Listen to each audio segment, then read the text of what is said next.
Hi there. Today I want to talk about menopause, as ever, but hypervigilance in menopause. In other words, anxiety in menopause, which I talk about a lot, but there's a lot to be said about it.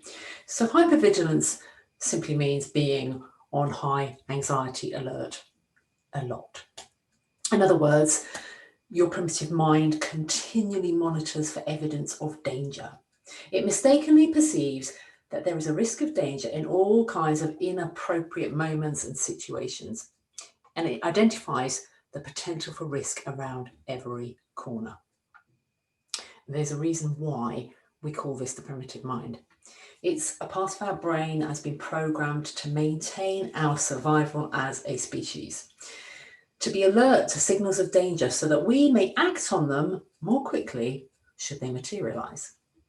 The logical functioning part of your brain, I'm going to get a bit technical here, not too technical, just a bit, but the logical functioning part of your brain, the prefrontal cortex, is slow and it takes way too long over decisions. So that when you're in danger, the last thing you need is to be weighing up options using this part of your mind. Instead, your primitive mind, driven by your amygdala, if you want the technical term, it kicks in. And this part of the brain, because it's primitive, is not clever, but it is fast. It's a little like the difference between the CEO of an organization and the chief fire officer. When there's no fire, the CEO is firmly in charge of making all the day-to-day decisions and long-term planning. No one would question this. However, the moment fire breaks out in the building, you don't message the CEO for ideas on what to do next. Instead, everyone follows the instructions of the fire officer. Decisions can wait, actions save lives. Now, imagine yourself in your primitive cave. You hear a noise outside. Of course, it might be something low risk, like a small animal, a bird, or just the wind. But by the same token, it could be a predator. There is the distinct possibility that danger is around the corner, literally. So your primitive mind remains on high alert for further, and it's this part of the brain right at the back, for further sensory information that will confirm whether there is danger or not. It is listening acutely, observing closely, and preparing for the next step should that danger be confirmed. Your heart is racing, preparing for action, pumping blood and precious oxygen away from the brain and diverting to your limbs. Digestion is slowing. Who needs to process a meal if there is a risk to life and limb? Your body is releasing adrenaline and cortisol, and all this allows you to run faster, fight harder, or feel less pain. You are entering the fight, flight, or freeze routine of your primitive mind. Imagine for a moment that whilst in this state, you tip a jug of water all over yourself. If the danger passes or is confirmed as not dangerous at all, the primitive mind stands down. It returns control to the logical, clear thinking part of your mind, your CEO, by returning blood flow and therefore oxygen to the prefrontal cortex, allowing you to think clearly again.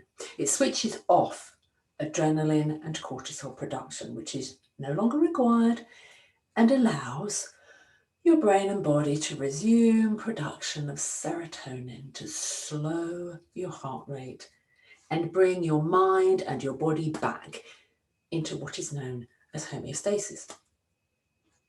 Sounds great. So how does this become a problem in your modern life? Well, to ensure your future safety, the brain stores this whole scenario, attaching every shred of sensory information it notices in that moment of fear. For example, what you could hear, the light, any physical sensations, any fleeting glimpse of something in the corner of your eye. Why? Because your brain wants to access this information faster, the next time anything similar occurs to kickstart the reactive process even more effectively than last time. The only measure of success and the guarantee of repeat episodes is that you survived. You're still alive. So this part of your brain will evaluate every response and trigger as appropriate for a rerun whenever it finds a match.